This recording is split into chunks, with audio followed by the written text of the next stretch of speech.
me thank Keating for inviting us. We changed plans. We're going to play games for the rest of the afternoon. What do you think? Let's calm everybody.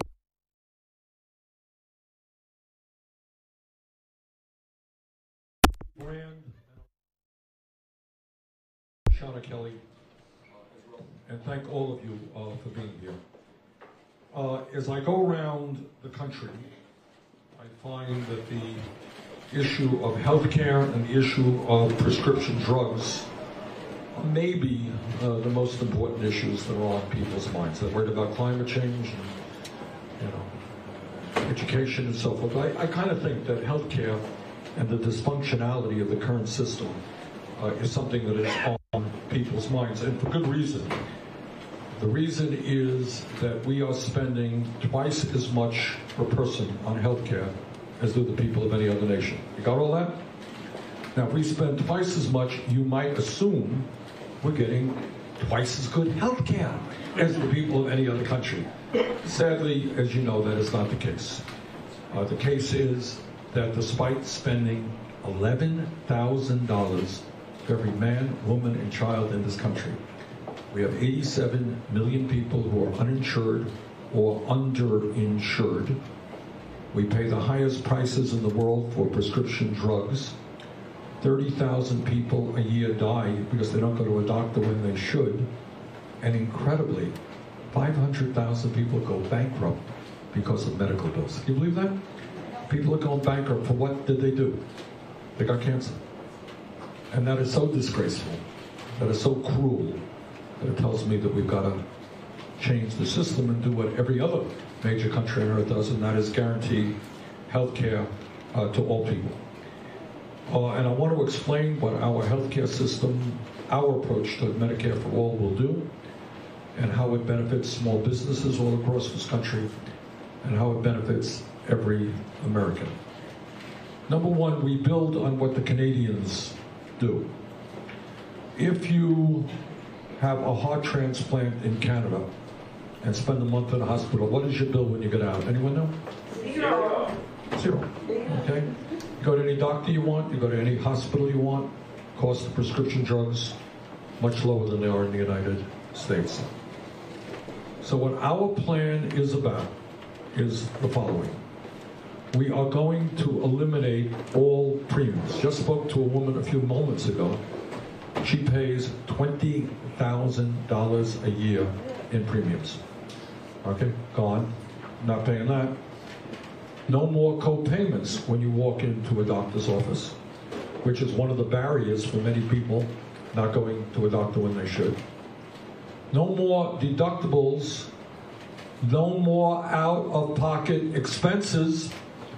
And under Medicare for All, because we're going to take on the greed and the corruption of the pharmaceutical industry, and we're going to lower drug prices in America, nobody pays more than $200 a year for prescription drugs. Furthermore, what we do, Medicare is a strong program, but we have to make it stronger. What we do is expand Medicare to cover dental care,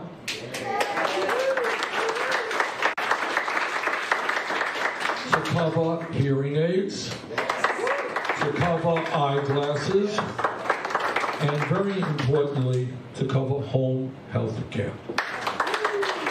In other words, we have the radical idea that if you have a health care program, it should cover health care, mental health, dental, hearing, eyeglasses, all fundamental and basic health care needs. Okay? That is what we do.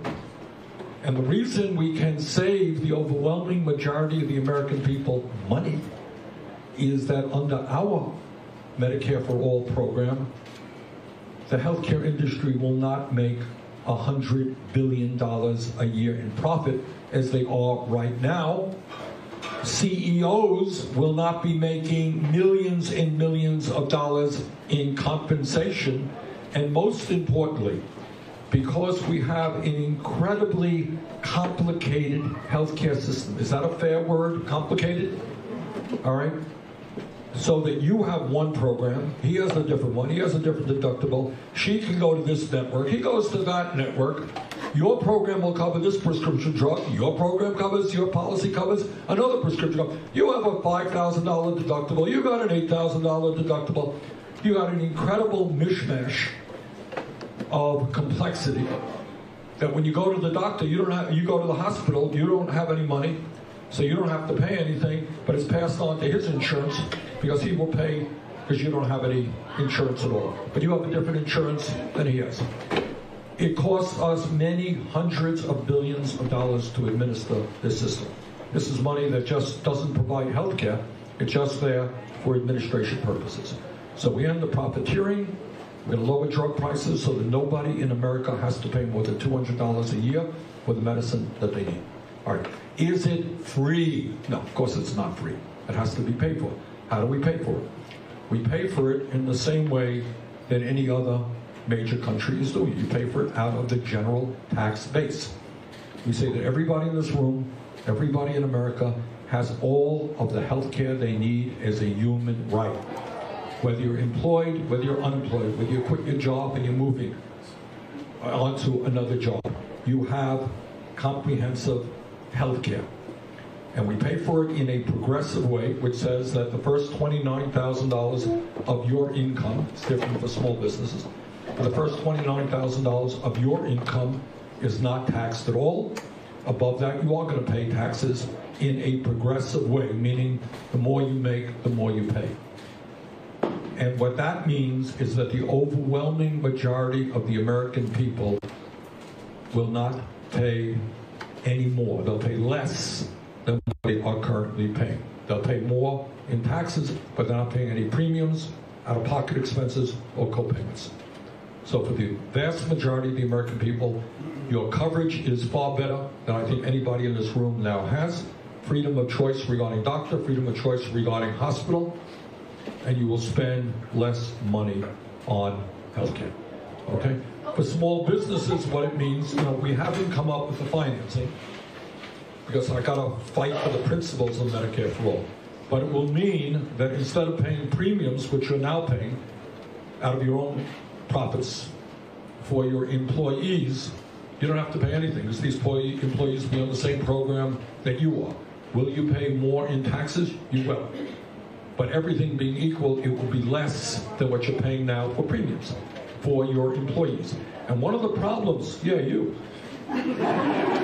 one of the problems that we have in midst of all of this dysfunctional healthcare system is you have some employers who try to do the right thing. They are trying to provide the best health care they can for their employees, and it is damn expensive. And meanwhile, somebody across the street who's in competition may not be prepared to provide decent health care for their employees, which puts the good guy at a disadvantage with the bad guy. So you have a situation, not a small business to say the least, where Walmart, one of the large corporations in America, provides minimal health insurance for its workers who make 11, 12, 13 bucks an hour. Who do you think pays for the health insurance of Walmart employees? You do, because they go on to Medicaid. All right? So you got Walmart, owned by the wealthiest family in America, providing inadequate health insurance, and you picking up the burden for the wealthiest family in America. So you got a completely complicated, dysfunctional healthcare system. And the way you simplify it is you say that everybody, and this is again not a radical idea, this exists in every other major country on earth except the United States. It exists a few miles north of us in Canada. Everybody, the boss or the worker, has health care as a human right. And when you leave the job, you're still going to have health care. And the employer does not have to spend half of his or her life figuring out how you can get health insurance for your employees, which it takes a lot of time and energy. What's the best deal that you can get? Everybody is covered. And for the workers, what it means is we got millions of people in this country who are at work right now, not because they enjoy the work they're doing, not because they're proud of the work they're doing, but because they get decent health coverage for their families. So people are being trapped into jobs they don't want because of the coverage. We free those people up when you provide health care to all people. All right, so I want to give the mic over to whoever wants to go first, Keating or Steve or Shoshana, to talk about their experiences as small business owners. And I should tell you that Medicare for All is not only becoming increasingly popular all over the country, it's becoming popular with small businesses because they got a lot of issues in terms of trying to do the right thing with their employees, and it's a very expensive proposition for them. Shoshana, you want to say a few words on this? Or? All right, Keating, whoever wants to. Steve, don't all jump up here. You be the president. Okay. Thanks, Brian. You could have my unfunctioning mic. So I'm Steve Rand. I'm a small business owner. I own a hardware store in Plymouth, which is a three-generation operation. So I'm the third generation owner, operator of a hardware store started by my grandfather in 1908. And it's a pretty proud tradition. We're pretty pleased to have managed to maintain a business that long, but it hasn't been easy. And one of our biggest, most disappointing and difficult decisions about almost 20 years ago now is what to do about health insurance for our employees. Because up to that point in time, we had provided health insurance for our employees. We had reasonably decent plans, Blue Cross Blue Shield kind of plans. They were able to go and get their health care needs taken care of without giant deductibles. 20 years ago, maybe you remember, maybe you had this experience. Premiums were rising at the rate of 20, 25, 30% every year. Our business we could no longer sustain those. Those are fixed costs for business, and we had to make a decision about whether we were going to be in business or whether we were going to not provide health care. We decided not to provide health care because we thought we would at least we'd have some employment for folks. And so for the last 20 years, we have not been able to provide a company-wide healthcare program. There are a few people, like key employees, who get a healthcare program as part of their package, but the folks who really make it run, we have to select people who can come and work for us, who do not need health insurance. So we have older people, we have really young people who are already on their parents' plans. We have people who are willing to take a chance on going without. It's pardon my term, crappy system. It really is not good. And it gives us a mix of employees who are not optimum.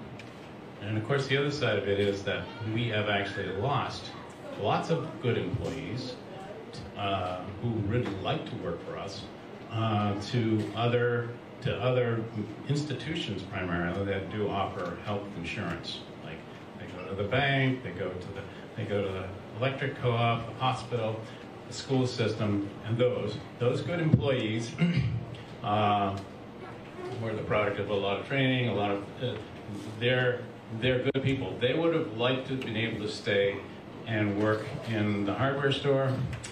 Couldn't do it. It's impossible for them to make it. So it's an impediment to the movement of people to the jobs that is best for them, because a lot of those people didn't really want to go. They were people who had they did what they had to do. They had to provide for their families, they had to provide for and they made the move because they were good people and they were employable by these other large organizations.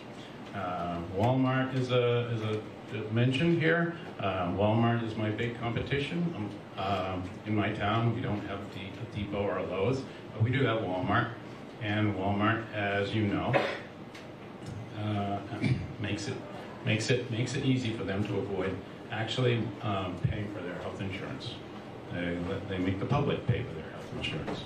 So, of course, if we plan to stay in business and have a competitive pricing, we have to do what they do.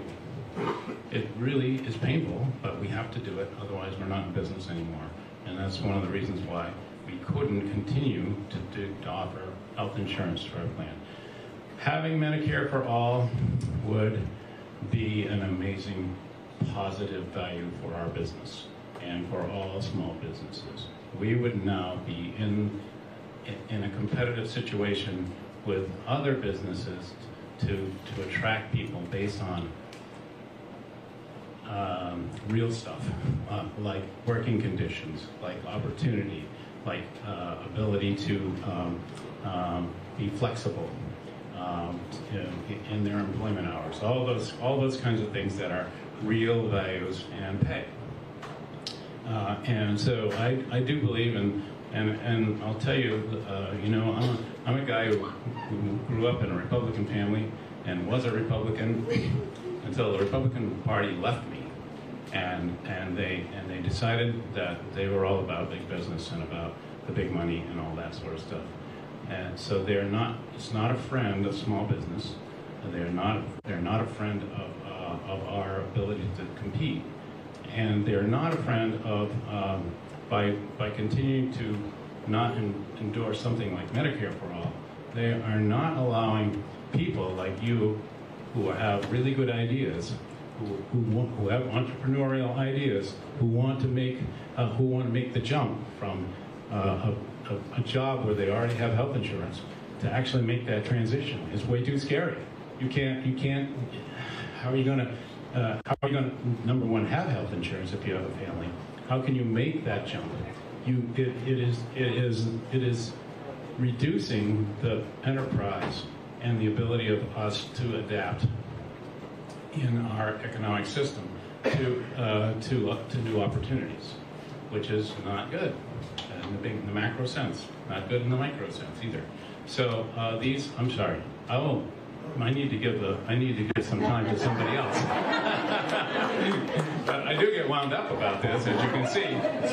So my real hope is that Medicare for all will be a reality, and I see no reason why we shouldn't do it. And to those who say, you know, well, it's going to cost too much, I should say back to them, we can't afford not to have Medicare for all. That's right. Because what we're doing now is costing us too much.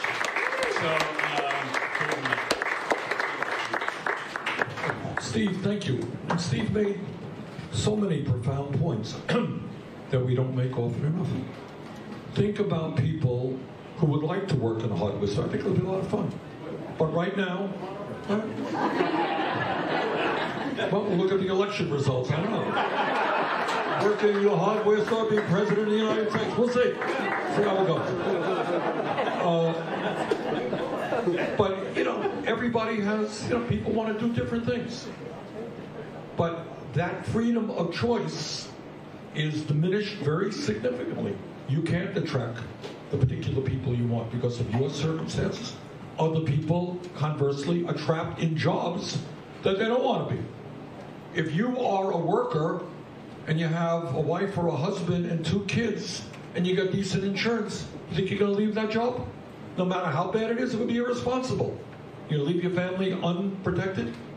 So your freedom, and I think there are millions of people in that boat. So I just want to thank, you know, Steve for doing a great job in talking about an aspect of healthcare that we don't often talk about, what it means to workers of small businesses. Thank you very much. All right, who's up next? Shoshana?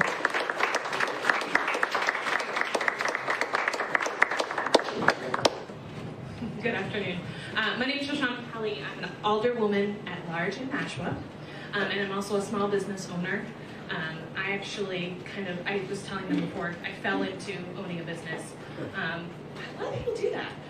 But I worked in Boston in the advertising world. I worked at a couple of big agencies.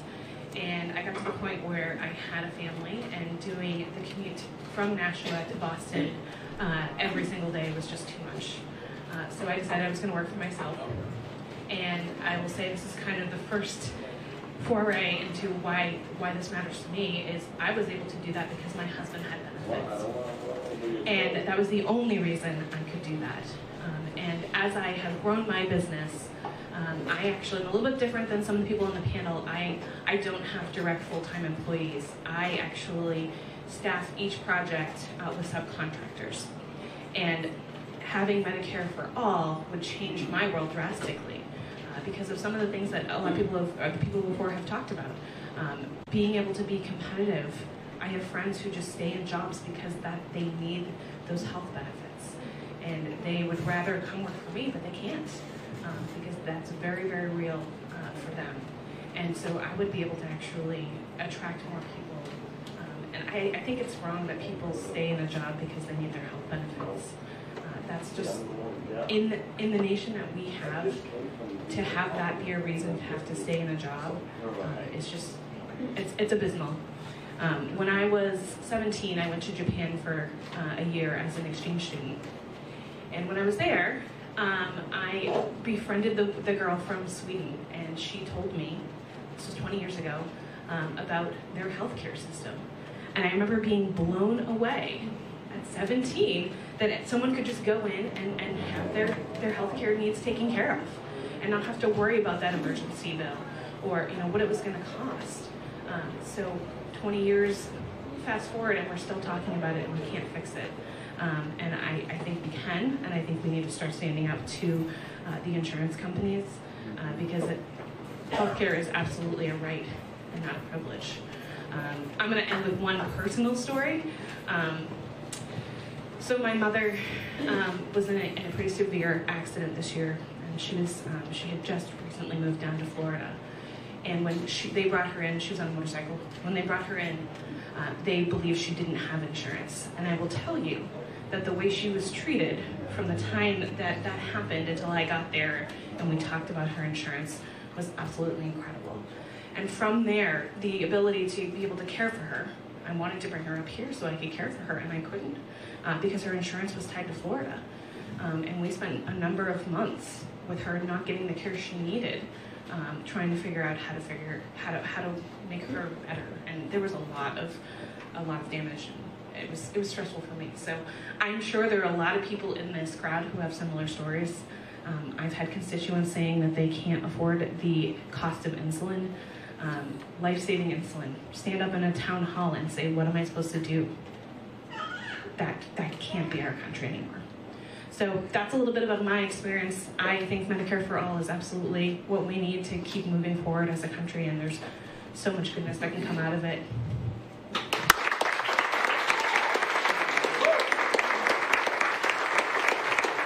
I just want to pick up on, we can go on for hours, and I'm looking forward to hearing what you guys have to say. But what Shoshana just said, and everybody knows this is true. Your mother, serious accident, she would be treated one way if she didn't have insurance, treated another way because she did.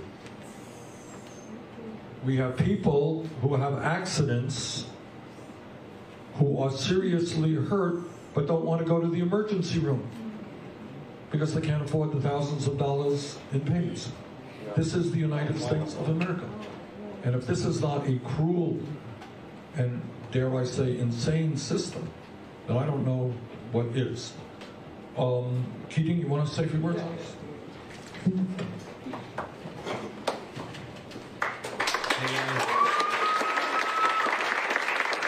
just want to say thank you for Shoshana. Moving back to New Hampshire, it's awesome. Just so glad to have you back. And Steve, his shop up in Plymouth, it's a hardware shop. It shouldn't be a surprise to everybody in this room that his most sold thing is Ben & Jerry's ice cream. We both know that these two are brothers, and they're not telling us.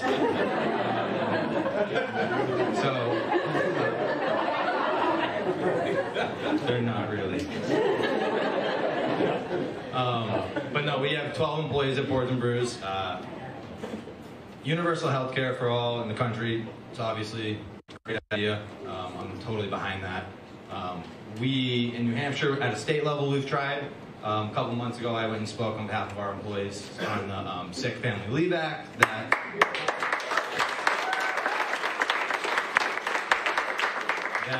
that passed the House 219 to 147 votes that the governor vetoed.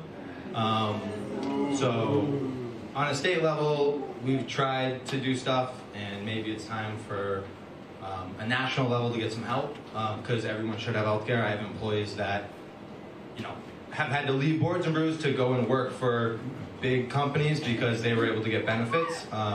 Even though, like Steve said, a lot of people really do want to work at hardware stores. They do want to work at boarding cafes too. And it's just hard to compete with big business sometimes when you have just people with tons of student loans and then health stuff on top of that. They've got to pick a job that is working for a corporation and, you know, a small town, small business kind of like us, where, like I said, we have 12 employees and there's 3 owners and we all live like 15 minutes from the cafe, and that's it. It's just hard for us to compete and to make this like the best cafe possible when people are worried about, you know, paying for insulin or paying for their meds or not being able to go to the hospital because they just got injured. So yeah, super important. Again, I appreciate Bernie. Thank you for speaking on this and trying to figure out a way and navigate this.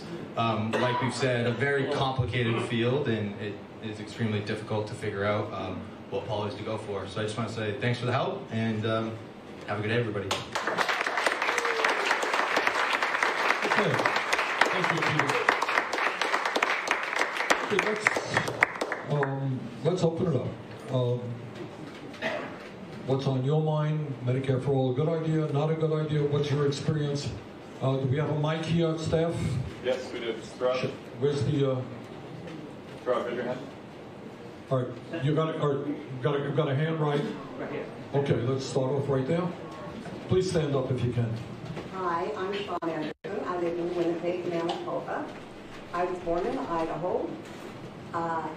When my husband and I were at University in Idaho, he won a fellowship at the University of California at Berkeley. He chose to go because there was a fellowship, so he could go anywhere in North America he wanted to go. So we were there until 1970, from 62 to 70, and in 70 we moved to Canada. The reason being, we were hippies during the 60s to 70s. Hold that mic close to your hand. Doesn't matter. However, we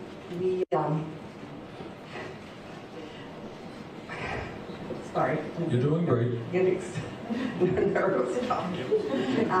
Anyway, we moved to Canada because my husband was diabetic at 14. We weren't evading the draft when we moved there in 70 from Berkeley. But anyway, he knew that if he went to Canada, that he would get health insurance because he was 32 at that time, and he knew that his issues would just get worse the older he got. And while in Canada, we have, they called him, jokingly, the $6 million man, because he had dialysis. They set up a dialysis machine in our home before he did all the plumbing. He got a kidney transplant after that, and he had heart surgery. He was in hospital for 3 months. They brought home equipment from the hospital after that time that he needed for a special bed to our home. He had so many issues. All right, let me ask you the question that's on everybody's mind. How much did it cost you? We never saw a bill. That's what we're going to say. We had lived, I believe, there for 49 years. I had cancer, and my daughter has had issues, major issues.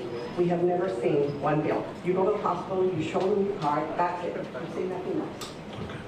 Thank you very much.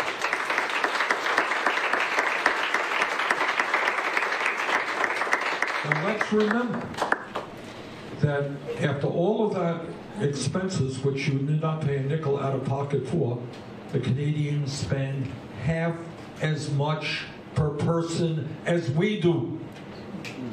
All right? Why is that? Because in Canada, you don't have a healthcare industry that made $100 billion in profits, and you have a simple, non-complicated system. You don't have to fill out 1 million forms. You don't have to argue with the insurance company. You walked into the hospital, you had a card, and that is it.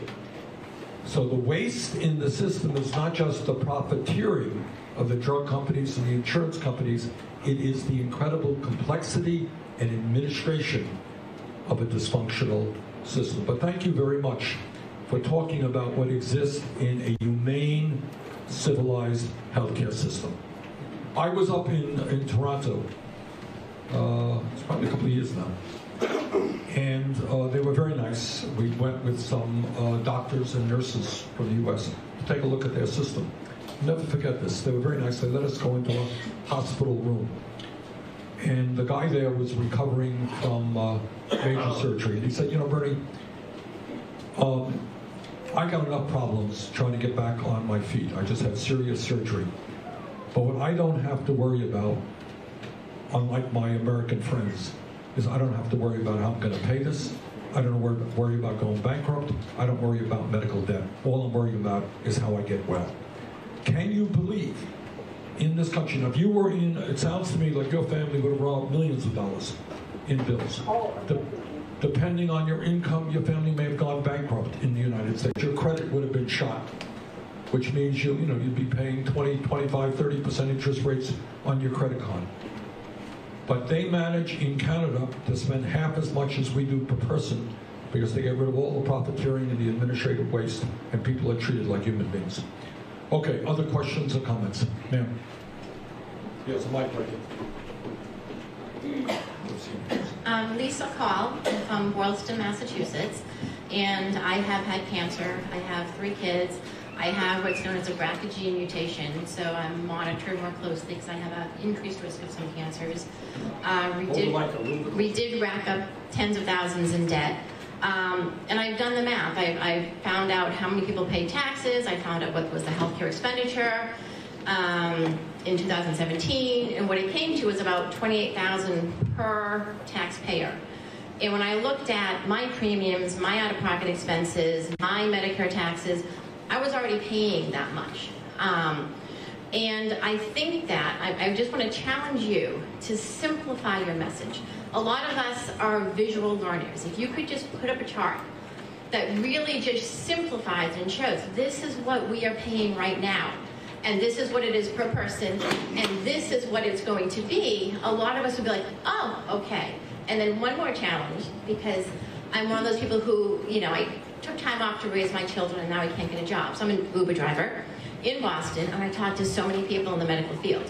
And everybody agrees that universal health care is a wonderful thing. However, many offer the caveat that it's already an ineffective, dysfunctional industry. And so now I talk about what can make it better. And 2 things keep coming up, and those 2 things are paying for medical school. So medical doctors are not coming out with $500,000 in debt, and also something that I had not heard of before, but it's known as tort reform, which I'm thinking that you know.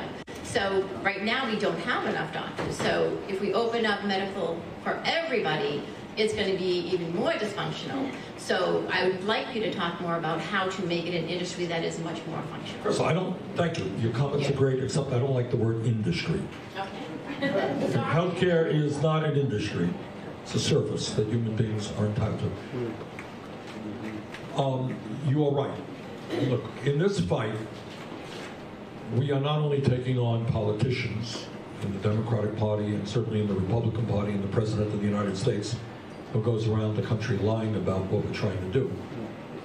We're taking on an industry that made $100 billion of profits last year, that provides massive amounts of money in campaign contributions and in lobbying, okay? But I think you're right. I think we have to do a better job in explaining to the American people how we're going to finance this and what it means. I think you're right.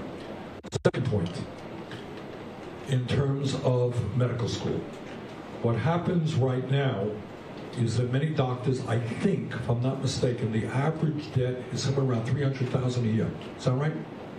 I think it's about that. As many of you know, on another subject, for a number of years, I've been talking about making public colleges and universities tuition-free. And just in the last year, what we're seeing is Cornell University Medical School, Columbia University Medical School, and NYU Medical School are now tuition-free. And what that means is other schools will do it. It means that if you don't come out of medical school $300,000 in debt, you can practice the kind of medicine you want to practice and where you are needed, rather than just going to some fancy suburb and making a whole lot of money to pay off your debt. But you're absolutely right. We do need more doctors. We need more nurses. We need to get them where we need it, where they are needed. We need the kind of practitioners that we need. For example, we're in trouble with primary care physicians. And we have to make sure, and the reason for that is they don't make a whole lot of money. Okay, so all of those things have got to be dealt with. But your point is, because you raised, I think, a fundamental question about this debate. See, mark my words, okay? And don't take me up on this, because I will win the bet. All right, there will be ads on New Hampshire television that say, Bernie Sanders, with some creepy voice. And some terrible picture of me. He wants to raise the taxes of the hard-working people of New Hampshire. Don't let him do it. Call up 1-800 and tell Bernie he's a terrible human being. And then at the bottom of the ad, you'll find out it's paid by some bogus group, which is funded by the insurance companies and the drug companies, who together made $100 billion in profits last year. Okay. But your point is what, and here is the point. You said you did some arithmetic, and you came up with a number of what, 28,000? About 28,000. Okay. All right, but that is not what we are proposing. Because you're assuming that everybody will pay the same, I think. Well, 46% of the people are taxed. Well, we are not assuming that. Our tax plan, our proposal says that we exempt anybody making, the first 29,000 is exempted. So you make 50,000, that means you're paying on 21,000. Not a lot of taxes. Okay, if you're upper income, yes, you're going to pay a lot more. But for the vast majority of the American people, you will be paying less in increased taxes for comprehensive health care than you are paying right now in premiums. So here is the story. I just came from a meeting an hour ago with a woman. She was in, I guess, early 60s, I would guess, paying if she has serious health problems, $20,000 a year in premiums, not to mention a fortune for prescription drugs. Okay? So somehow that's okay to pay high premiums and deductibles and co-payments and out-of-pocket expenses, but taxes are terrible. And I think the American people are smart enough to understand that if instead of paying $20,000 in premiums, you pay $10,000 in taxes more, you're $10,000 to the good, and you have a better health care plan. Let me say, yes, woman up there. Let's get her a mic if we could.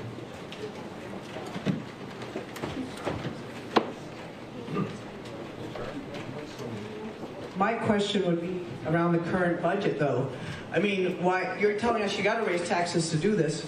Why can't we adjust the current budget for defense and pay for us now, as opposed to making us, this futuristic thing? I'm not saying we don't do it. I think it's a great idea. We just have to turn it around, because raising taxes is not probably going to fly for everyone. Well, we got to deal with here in New that. Hampshire. But you see, this is the issue. This is why some people don't talk about it. All right. First of all, you're right, in terms of we are spending more than the next 10 nations combined in terms of defense spending, and I don't agree with that, and I voted against all of Trump's defense budgets, which are rising very rapidly. You have a system where Amazon made $10 billion in profits last year, didn't pay a nickel in federal income taxes, so there's a lot that we have to do. But I don't want to lie to you. All right, if I told you magically that you're going to have great health care and it's not going to cost you a penny, would you believe me? So we got to be honest. Now, I understand what the media will do every time I'm on the media. How much you're going to raise taxes? Not how much you're going to reduce. What does it mean to reduce premiums, co-payments, and out-of-pocket expenses? And that's the line of the industry. So that's what you're saying. So we have to be mature enough to say, okay, if I'm stopping you, hypothetically, from paying $20,000 a year in premiums and out-of-pocket expenses, you're paying $10,000 more in taxes. Last I heard, you're in pretty good shape. Okay, and I think most Americans do that, but we have to get over this boogeyman. And it's hard with the media, frankly. And certainly these are the ads that you'll be seeing on television. But I can't lie. I can't lie. I can't tell you, I mean, this is what goes on in Canada. People pay for it. But they pay less than we pay here. And you heard the story of that woman, what she got for what she pays. But she pays for it. She pays for it out of a tax, based on your ability to pay. Okay, let me get some other questions. I see a gentleman right here. Yes, sir. Let's get him a mic. Right here. Gentleman in blue. Guys, right here. Hi, how you doing, Vernon? Good. I'd like to talk about the other boogeyman that gets brought up a lot in Medicare for All, and that is that we'll become a socialist nation where businesses will go under. And Steve, I think you brought up Sweden. You brought up Sweden. I lived in Sweden for 8 months. And one of the things I noticed was there were not a lot of shuttered, dead businesses with a for lease sign up. What I noticed was there were a lot of large corporations doing well, and there were a lot of small businesses growing up. A mother who was knitting her own, who I knew, who was knitting her own child wear for her kid coming up, decided to turn that into a business. And she didn't have to stay at a job in order to do it. And the businesses in Sweden and Finland and Denmark do not lobby to get rid of their national health care systems because they know they're going to have to take on those costs themselves. And as a foreigner in Sweden, I got really sick because I wasn't used to the cold. And nobody... Came from New Hampshire, you weren't used to the cold. Well, it's a little different. The bite of winter over there is a little different. And I thought they were treating me without... They never even asked if I was a citizen. And I thought it was because I was so good at Swedish, which they laughed about. They said, no, why wouldn't we take care of you? You're our guest. Can you imagine that? Can you imagine that? And you heard Shoshana saying that a mother, either an American, would have gotten inferior care because they thought she didn't have insurance. I mean, that speaks to how we relate to each other as human beings. I mean, it's almost a broader issue than healthcare. It's to say that you're a human being, and in a civilized society, you deserve the care that you get. You deserve the health care as a right. And that this stuff goes on is really quite incredible. But again, the point you are making is it frees up. Think about all of the ideas that are out there, all the energy that's out there for people who would like to go out and start a business, but they got a wife and 2 kids or a husband and 2 kids, and they're not going to give up that health insurance. It really is actually an inhibiting factor, I think, for economic growth. But thank you very much for that point. Okay, I'll get to, yes, ma'am, right here. You got a mic coming for you? Hello, Senator. Stand up. Your name? Effie. I have been up here 3 days a week knocking doors. I'm from Massachusetts. I'm up here because I have mass health. I have mass health because I am a poor person, but I can't find a doctor to save my damn life. So I'm up here 3 days a week knocking doors for this, among many reasons, but I just want to strongly urge all of these folks out here because we know that the media is not doing us any favors. We need to go to the doors. We need to call the people. Please volunteer, all you good folks. But and thank you very much. But what we have got to do, getting back to your point, and I take responsibility for that, we got to do a better job in explaining what this issue is. People like pictures, but also I think maybe we'll put that woman on an ad or something, I don't know. But I think, my guess is, and correct me, what do you guys think? My guess is that most Americans don't know that our so-called healthcare system is the exception to the rule. Do you think most people know that her experience in Canada, the healthcare issues of her family cost her zero? Do you think people know that? Or you mentioned, a gentleman mentioned Sweden. Okay, where, you know, it's not even a Swede. He was given the health care that he needed because he's a human being. I don't know that Americans know. And you know, the media, there's never been a special on Medicare for all, or what it goes on. Very few, I shouldn't say that. But I think the American people don't know much about it. And we've got to figure out a way to communicate it better than we have. Okay, ma'am, right here. Can I get a piece of water? To me, the idea of expanding Medicare to all people is a no-brainer. And I've been trying to figure out why people are afraid of it.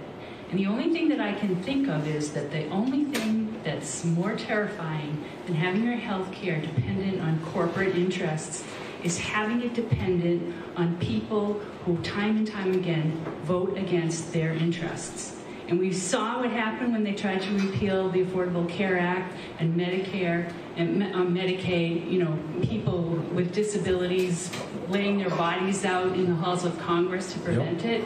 So how do we get people beyond that fear? Well, that's a very good, you know, and that speaks, well, let me answer in two ways. It turns out that Medicare today that exists is the most popular health insurance program in the country. And it's far from perfect. People are spending too much out of their own pocket. It doesn't cover dental, hearing aids, home health care, etc. But I think when you do the right thing for the American people, they appreciate it and they respect it. But your point is, people are very cynical about government. I think, you know, people are cynical. I mean, look, this is a hard time for America. People are cynical about the government. I don't want to get into Trump and everything that's happening right now. But they are also incredibly angry at the insurance companies. I mean, how many people in this room have had experiences trying to get coverage for what you thought you were entitled to? Raise your hand. You know, and this is going on, you know, my wife has a PhD and she has had to spend half a life trying to figure out this stuff and argue with the insurance companies. And it's disheartening. And you got doctors who want to give you a medicine, prescription drugs, they're going to argue with the insurance companies whether they can get you that medicine. So look, we are in a difficult moment in American history, that's all. Cynicism and anger at the government, certainly cynicism and anger at the corruption and greed of the corporate elite, certainly including the healthcare industry. So what we're going to have to do, and you know, kind of what this campaign is about, is trying to you know, transform our value system and our priorities. And it's not easy. It is not easy because we're taking on incredible money and incredible greed. But at the end of the day, if you ask Americans, should healthcare be a human right? They say yes. Do you trust the insurance companies or the drug companies? Hell no, they don't. All right, and we've got to, in a difficult way, regain, in a democratic society, we have got to regain people's trust in government by doing the right thing and by being responsive to the needs of the people rather than wealthy campaign contributors. Okay, I see a hand right here, ma'am. Yes. Let's get her a mic. Hi, I'm from Manchester, and I'm known better as Susan McMary with a TV show. I'm a very bad, as you can see, very bad diabetic. I'm up to 6 needles a day I cannot take. My whole inside is, how can you say, the doctor's telling me is rejecting the insulin now because I'm getting more and more infection. I'm just getting over now another bad infection again. How much I can take of it, they're not sure. But I have to pay for my needles, my insulin. I cannot afford my insulin. I'm supposed to take 4 bottles a month of the regular, 3 bottles of the N for at night. So I take 2 shots in the morning, 2 shots around 2 o'clock, 3 o'clock. I can't take because I can't afford it. 5 o'clock, 6 o'clock comes around, another shot. I can't afford to use that 1 bottle. I have to use for the whole month. In fact, I borrowed the money because I ran out of insulin to get a bottle of insulin so I would have it, because my sugar was jumping up to over 400 without insulin, and I have heart medicine I have to have.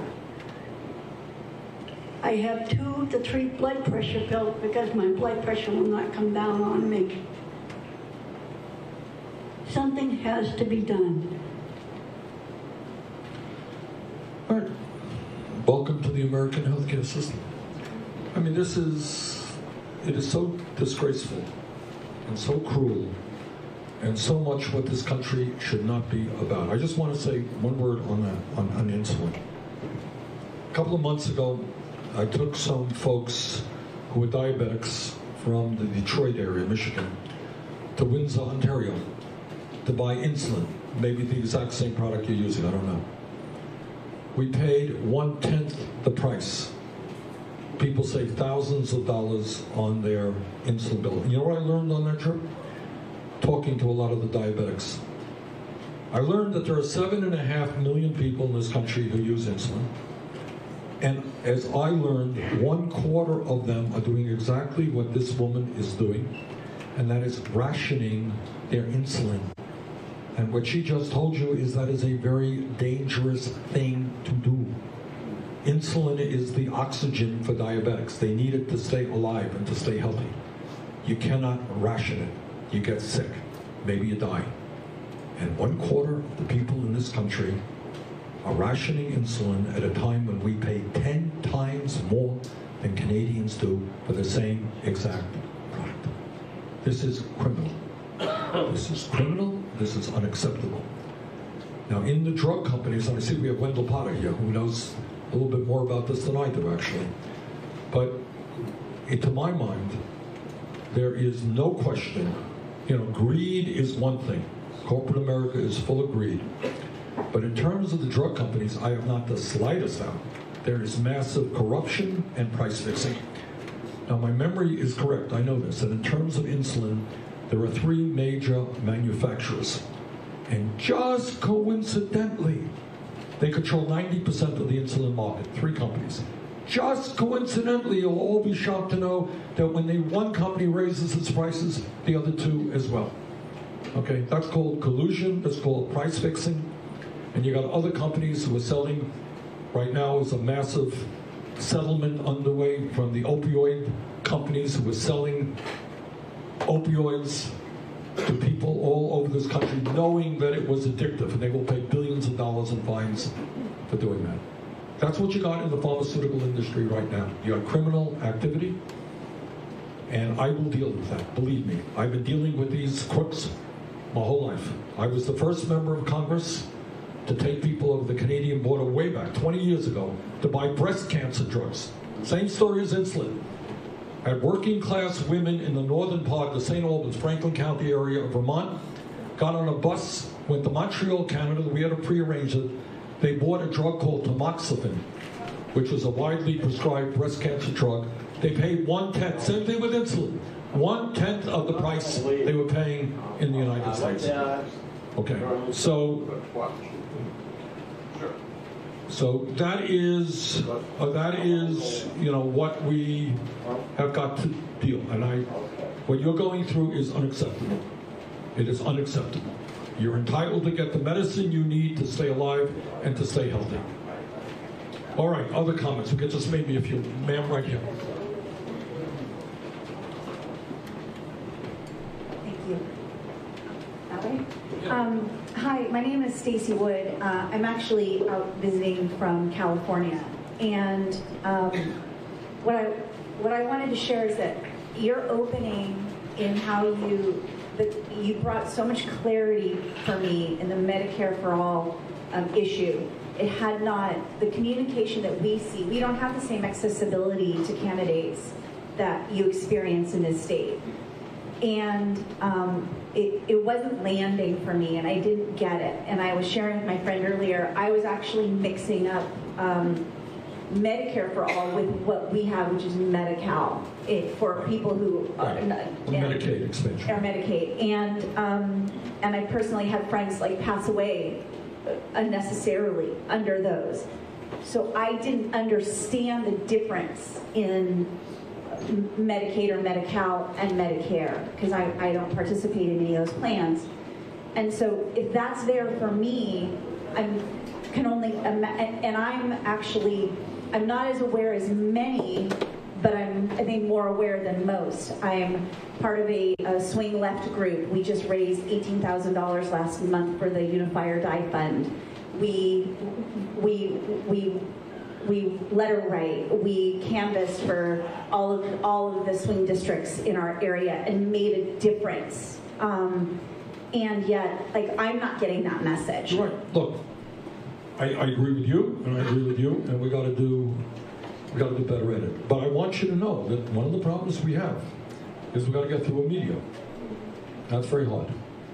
That is just very, very hard. This is not an issue You would think that given the healthcare crisis, you'd be seeing program after program talking about the Swedish healthcare system, the Canadian healthcare system. Why do we spend so much? Why is this woman in a horrible situation? She said, you would think you would have those programs. But guess what? The pharmaceutical industry spends billions of dollars on ads, right? Remember see those crazy ads on television? Take this drug. It may cause constipation, death, hemorrhaging, and many other things, but it's good for you, you know. And it costs a fortune, by the way, those drugs. All right, but, you know, that has an impact on what the TV will cover. Can I leave you with one thing? Yes. What I want to say is, like, I'm going to be your partner in taking that message back to the communities that I am in.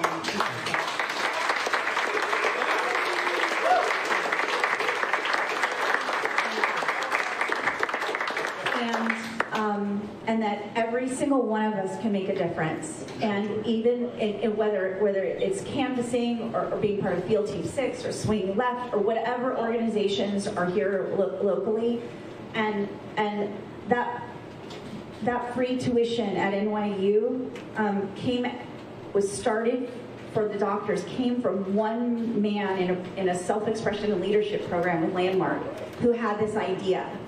And he wanted to make a difference and have doctors be able to get it. So I'm just saying, one person here and one person that we all can make a difference. We sure can.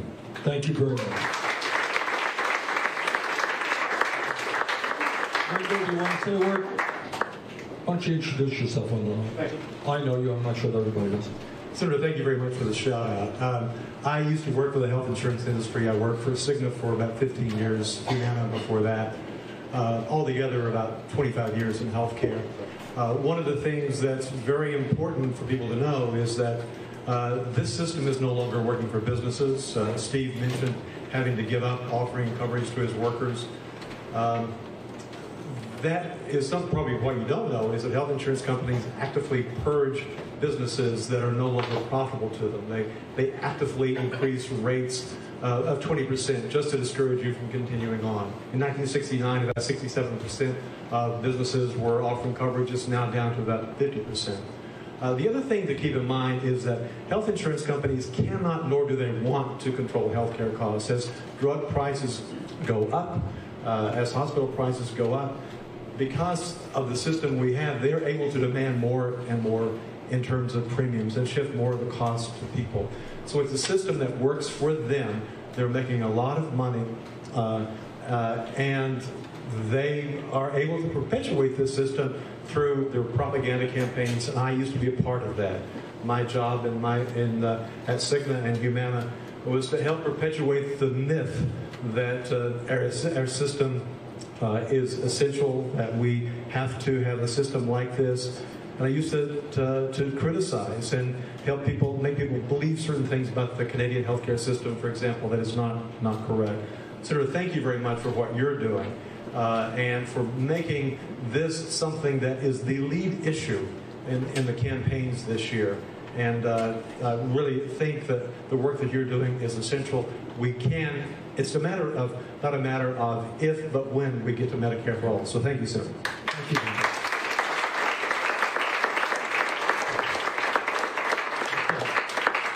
Right here, sunglasses. It's all right. They're nice. Oh, okay. I'll put it back on. What I would like to say and ask you is, you're talking about the pharmaceutical companies. Okay, they're big guns. There are politicians out there that are backing them. I mean, there are lobbyists out there backing them. Multi-million, billion-dollar company. Now, how in the world can you possibly fight the pharmaceutical companies and come out being a winner, come out having her be able to afford her insulin? I mean, I'm an old lady. I'm pushing 80. So here we go with my I had open heart surgery 3 months ago. And here, pharmaceuticals are really expensive, like you said, to keep us alive. But how can you, as a politician running for office, fight them? That's what I do.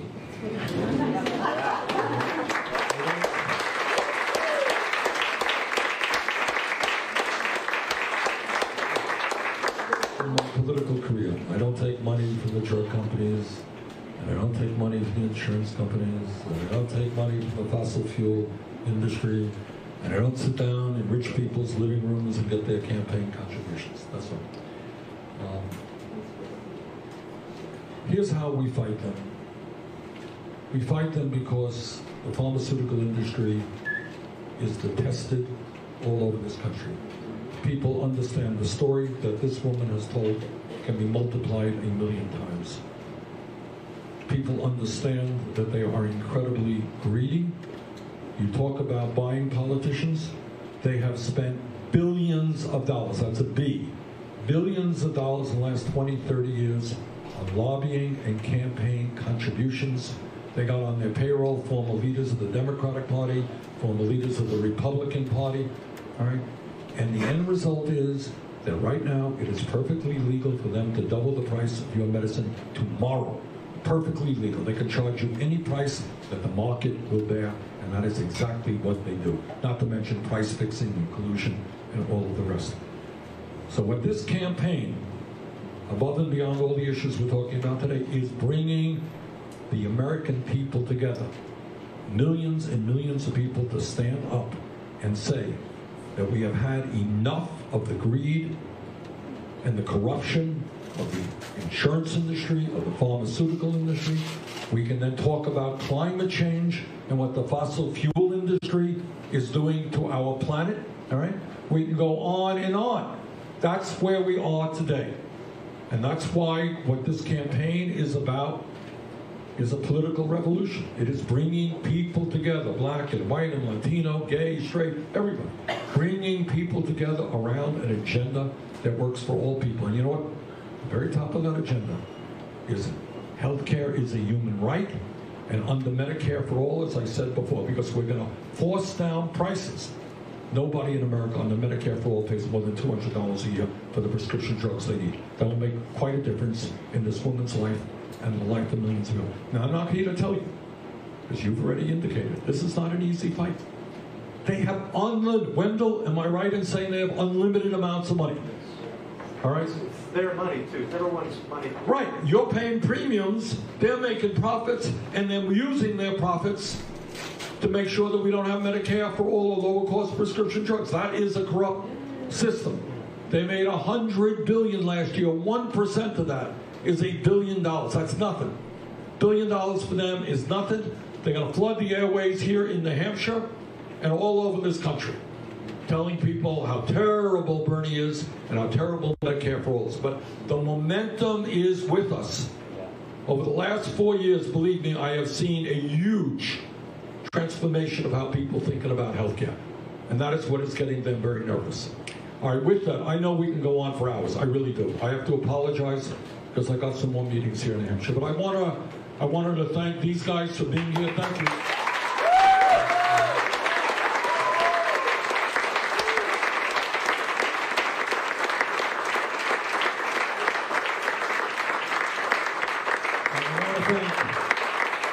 I want to thank Keating for allowing us to use this beautiful room here.